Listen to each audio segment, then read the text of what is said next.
Alors maintenant, on a vu que le Coran, le texte, il est constant. Ok. Par contre, l'explication, on a deux lectures. Certains qui sont un petit peu, vous savez, très terre à terre, comme les salafites et tout ça, ils proposent un petit peu que l'explication ne bouge pas dans le temps. Donc eux, l'explication qui a été faite à 140 ans après le mort du prophète, c'est elle qu'on doit garder jusqu'à la fin du temps. Ça se respecte. Eux, ils veulent garder le Coran sacré, ça veut dire ça ne bouge pas dans le temps, ils veulent garder aussi l'explication sacrée. C'est un point de vue qui se respecte. On ne peut pas leur dire. Pourquoi? Parce que le raisonnement, il est terre à terre. Vous savez, entre le judaïsme, qui est vraiment très terre à terre, qui a très très peu de place dans la spiritualité, avec les juifs, ils veulent vraiment tout vérifier. Et ça se respecte. Et dans l'autre extrême, on a le christianisme qui sont vraiment, eux, très très spirituels et pas du tout matériels, dans le sens où la spirituelle l'emporte. L'islam est venu pour être ja'alnakum ummatan wasata. On doit être entre le matérialisme, bien sûr, c'est important, la science et tout ça et tout, et entre la spiritualité. Et d'ailleurs, cet excès de matérialisme qui est chez les juifs, et c'est ça qui explique un petit peu l'enrichissement qu'ils ont, parce qu'ils sont très très attachés à la terre, très très attachés à la rationalité et tout ça. Ok? Ce qui explique un petit peu le fait qu'ils sont très attachés à la richesse qu'ils transmettent de génération. Ça se respecte, ça se respecte. Donc on a au niveau des musulmans, on a une partie des musulmans qui sont très très proches du judaïsme, et même sur le plan de la culture, parce que ils ont côtoyé un petit peu les juifs en Arabie Saoudite, tout ça, donc ils ont gardé un petit peu leur façon d'analyser les choses, et donc pour eux, la grandeur des prophètes et tout ça et tout, c'est pas ça qui compte pour eux, voilà. Et donc par contre, il y a une autre version, on l'a vu avec Ibn Arabi, qui était dans l'autre côté un peu, qui s'approchait plus vers le côté un petit peu spirituel du christianisme, parce qu'il a vécu en Occident, en Indonésie, tout ça, donc il était inspiré par cette spiritualité de l'Église. Donc c'est juste l'environnement qui a fait que on a deux lectures. Donc maintenant, on a des scientifiques qui sont pour que l'explication du Coran doit changer dans le temps. Et d'ailleurs, Dieu, il a dit Inna alayna bayana. Ça veut dire quoi, Inna alayna bayana? Ça veut dire que Dieu garde le monopole de l'explication. Personne ne doit se dire l'explication du Coran est comme ça. Inna alayna bayana, ça veut dire que le Coran va chaque fois que le temps passe, on va découvrir des choses petit à petit, C'est normal. Et d'ailleurs, quand il a dit ça, le prophète n'a pas essayé d'expliquer le Coran. C'était pas de son ressort. Son ressort, c'est juste de donner le texte avec authenticité et tout ça. C'est ça le travail. Même rassembler le Coran, il lui a dit non. Inna alayna jama'. Donc Dieu a pris le monopole de jama', qui plus tard l'a accordé à Uthman. Ok? Et l'explication, par contre, il l'a accordé à personne. Tout le monde a droit, à condition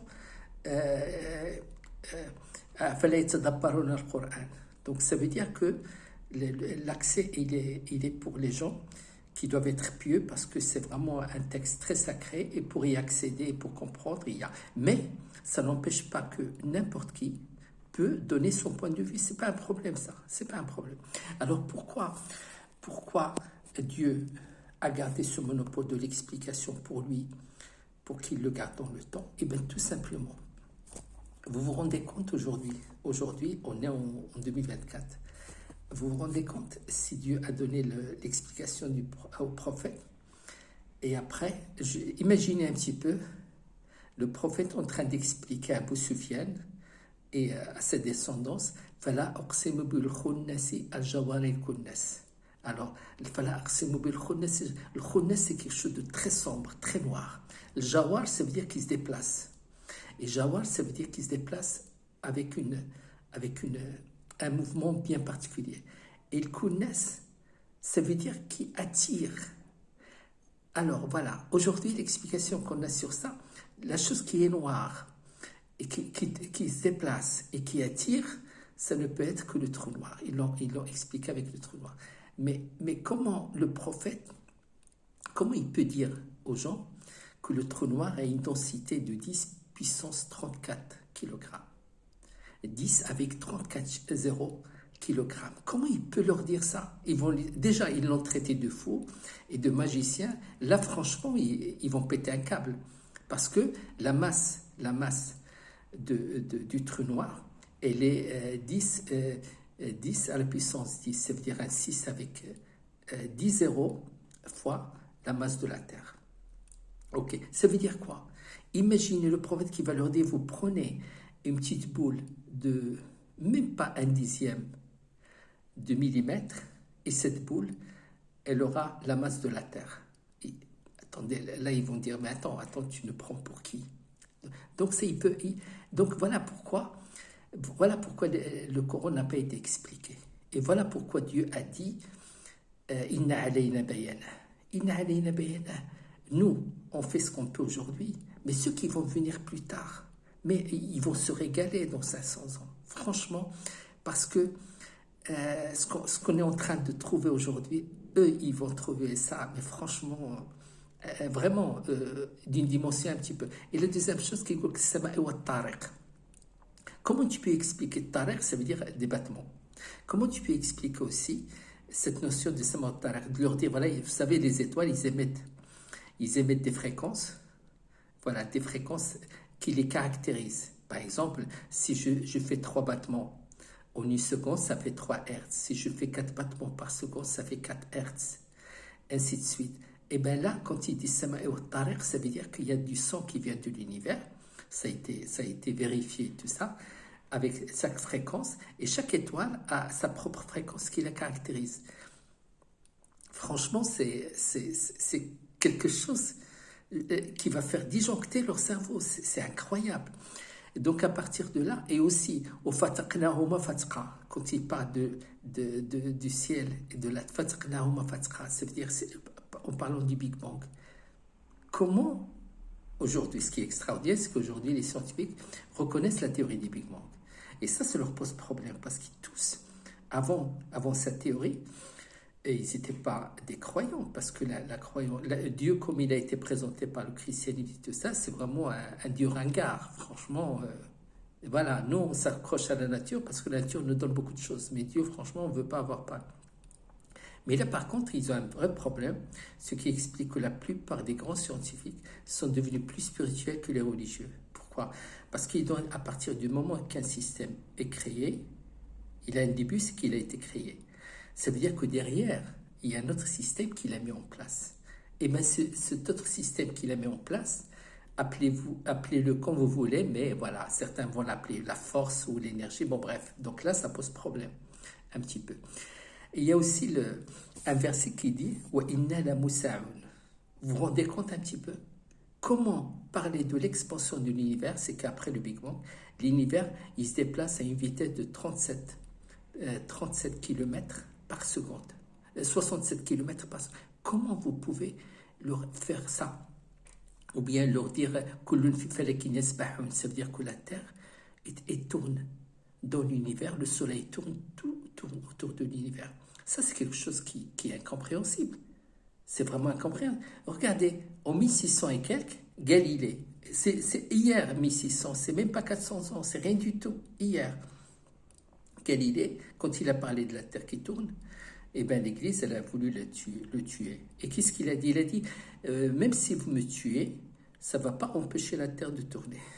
Mais pour dire quand même qu'il y a vraiment, quand on voit qu'il y a 400 ans, ce genre de discours entre la science et là, il y a un problème. Même Galilée lui-même, à l'époque, si vous le prenez, vous lui dites, vous savez, non seulement la Terre elle tourne, mais dans 400 ans, il y a un homme qui va mettre le pied sur la Lune.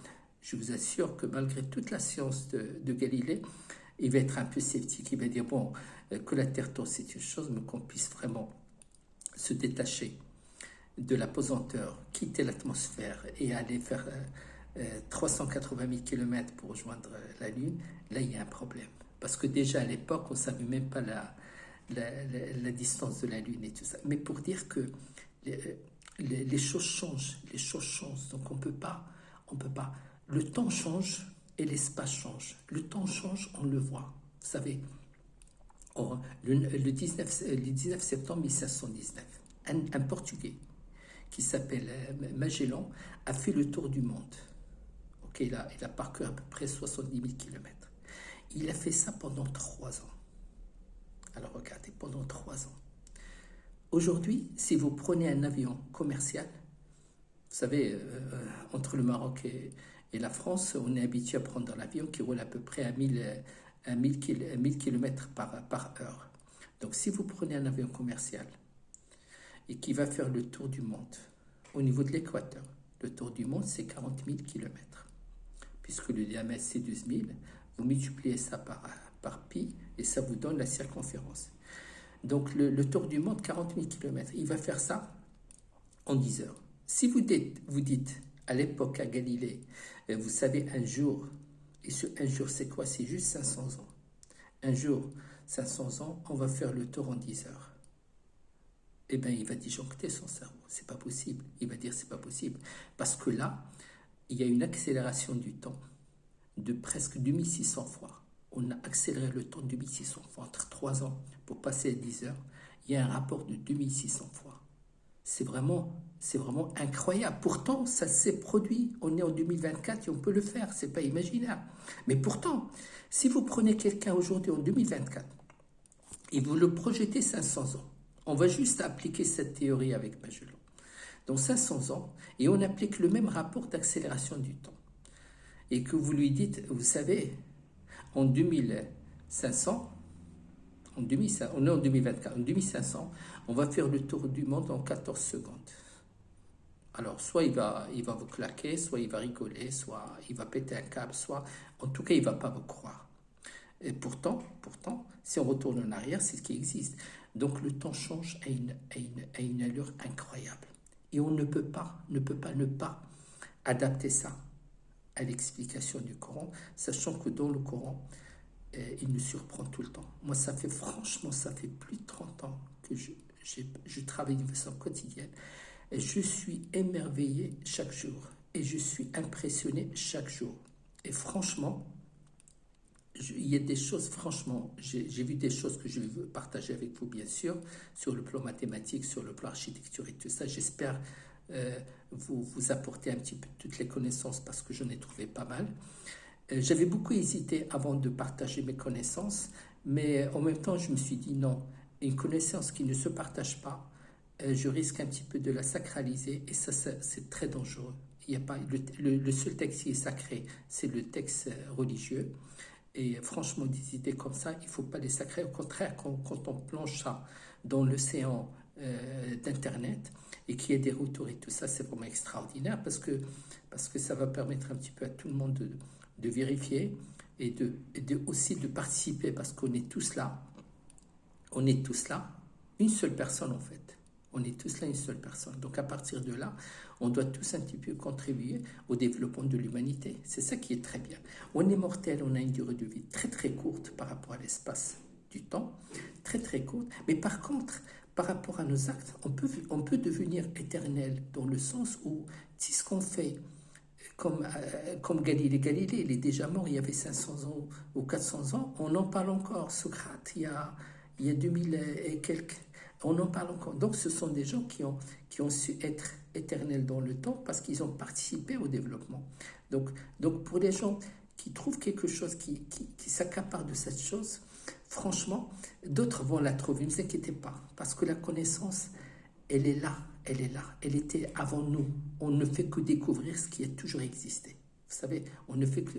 Donc, voilà. Donc, le temps change, ça, c'est le premier paramètre. Maintenant, l'espace aussi change. Donc l'espace que le prophète avait à l'époque, ou les Mécois avaient à l'époque, c'est pas le même espace qu'on a aujourd'hui. Comment? C'est pas le même espace qu'il y avait en 1600. C'est pas du tout. L'espace change. Et c'est la raison pour laquelle aussi, pour ce changement d'espace, Dieu n'a pas voulu donner l'explication du Coran, parce que l'explication du Coran, le Coran c'est comme un manuel. Un manuel, vous savez, d'utilisation. Quand vous sortez une voiture, l'ingénieur, il met un manuel d'utilisation.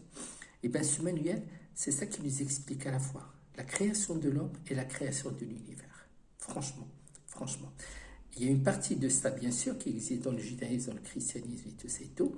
Mais comme c'est le dernier livre et qu'il y a une certaine authenticité et tout ça, qui peut être vérifié. Parce que c'est ça le but de mon travail. C'est qu'au départ, moi je vous le dis sincèrement, au départ, ce n'est pas la foi qui m'a ramené vers le Coran. Non, je suis scientifique, j'ai fait des maths, je fais de la physique et tout ça. Et j'étais quelqu'un de très très sceptique. Et quand je suis rentré dans le Coran, c'est juste pour vérifier les contradictions. Et là, j'étais un petit peu inspiré. Franchement, il y a des choses qu'on ne peut pas expliquer. Et après, vous prenez la dose et ça devient comme une addiction. Et après, vous trouvez votre dopamine dans le Coran. Et ça, c'est quelque chose que seuls les croyants peuvent comprendre ça.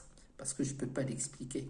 Il y a des choses, un petit exemple, franchement, à 27 ans, franchement, à 27 ans, tout scientifique, franchement, ne pense pas aller faire un pèlerinage à la Mecque. J'étais pas du tout religieux, pas du tout. Vous savez, je viens du Maroc, j'avais 25 ans, j'avais mes diplômes, donc voilà, on pense aller aux États-Unis, on pense aller vraiment, on était trop aspiré par la science. Mais à 27 ans, je voulais juste offrir le voyage à ma mère. Et le gars qui inscrivait les personnes m'a dit: ah non, non, elle ne peut pas aller toute seule, elle a moins de 60 ans. J'ai dit: mais il n'y a personne d'autre. Il m'a dit: ben vous pouvez aller avec elle. Et là, j'ai compris une chose, c'est que je voulais faire un bon geste à ma mère. Et Dieu m'a invité avec elle. Et quand je suis parti à la Mecque à 27 ans, franchement, quand je suis revenu, au début, j'étais très content. Je me suis dit: tiens, je vais vérifier si la Mecque, si la Kaaba, franchement, parce que les gens, ils prient, je vais juste vérifier si elle existe. Et bien justement, avec cet esprit scientifique, il m'est arrivé comme ce qui est arrivé à Ibrahim. Et croyez-moi, quand vous êtes sceptique, vous cherchez, ça ne fait pas fâcher Dieu. Au contraire, Ibrahim, quand il a dit c'est pas une provocation. Quand tu dis à Dieu: je veux vérifier un petit peu avant d'être croyant, tu as le droit. Et il va t'ouvrir des portes, ça c'est sûr et certain. Donc, il ne faut pas avoir peur de poser des questions un petit peu, tu vois, ça vous frappe pas vraiment, ça ne fait que du bien. Donc, je ferme cette parenthèse et je reviens sur l'espace. Je dis que l'espace a changé. Alors, l'espace qui était à 1600, même l'espace, il a changé quand?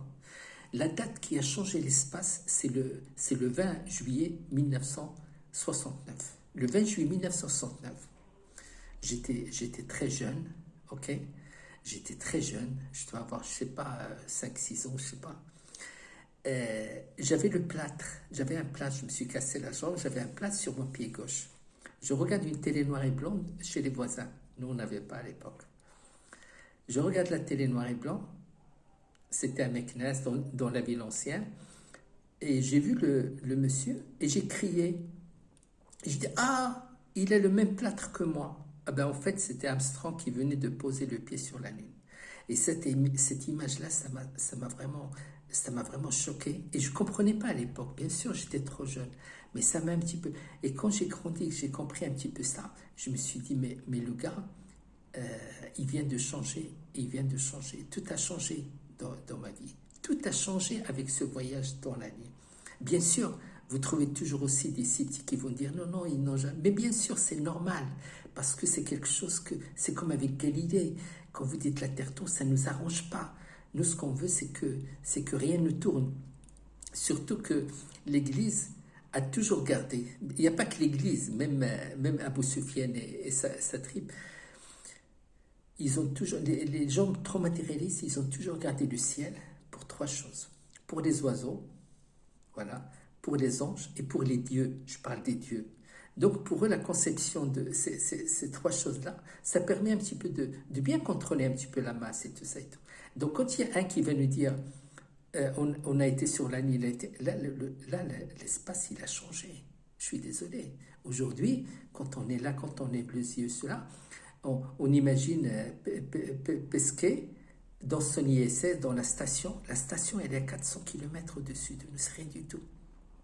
Et le gars, quand il était là-haut, il faisait un tour de la Terre en 90 minutes. Vous vous rendez compte? Et il a dit, ce qui est extraordinaire, c'est que c'est un Français, Il a dit une phrase il a dit, chaque jour, je vois 16 couchers du soleil et 16 levées du soleil. Vous vous rendez compte un petit peu l'espace, comment il est? Vous vous rendez compte quand vous comparez ça avec ce qu'a trouvé Galilée, avec ce qu'a fait Magellan, et d'ailleurs, il faut leur faire vraiment un grand chapeau, parce qu'ils ont contribué à quelque chose, je trouve ça extraordinaire. Sans eux, on ne serait pas arrivé là. Et c'est là. Et nous, on est en train de faire quelque chose pour les gens qui vont venir en 2500. Voilà. Et donc ce qui est extraordinaire, à partir du moment où on a ce temps qui s'accélère et cet espace qui change, ok, et en même temps, on a des petits signaux un petit peu dans le Coran qui nous envoient des petites choses comme ça, c'est vraiment extraordinaire. Sur les 2636, franchement, on peut compter à peu près 2000 versets qui sont vraiment purement scientifiques, sont parlés de la langue du Coran. Attention, la langue du Coran utilise les lettres arabes, mais ce n'est pas une langue arabe. Attention, elle a sa propre grammaire, elle a son propre mécanisme. C'est très très important, je vais développer ça par la suite. Donc voilà, donc c'est juste pour dire un petit peu aux Arabes quand vous rentrez, et d'ailleurs ce qui est extraordinaire, ce sont les Arabes chrétiens qui m'ont énormément aidé dans ma recherche, parce qu'avec leur esprit un petit peu chrétien, spirituel, avec leur maîtrise de la langue arabe, parce qu'ils parlent arabe vraiment d'une excellente, et quand ils essaient un petit peu de corriger un petit peu le Coran, avec la grammaire arabe qu'ils ont appris, franchement, moi je me régale, parce que ce qui est extraordinaire, c'est là où on découvre qu'en fait, on ne parle pas de la même chose. Il y a les mêmes lettres, mais on ne parle pas de la même chose. Et tout est codé, franchement, tout est codé. Donc à partir de là, tout est codé. Donc c'est vraiment, moi j'ai beaucoup de respect pour eux, et j'ai beaucoup de respect même pour les musulmans qui veulent garder un petit peu l'explication terre à terre du début. Tout se respecte, tout se respecte. Il faut qu'il y ait une tolérance par rapport à tout le monde. Parce que franchement, on forme tous une seule personne, et le but c'est un petit peu juste pour comprendre le sens de la vie, de ce qui nous arrive, on a des petits signaux et tout ça, donc voilà. Donc moi c'était ce que j'ai à dire.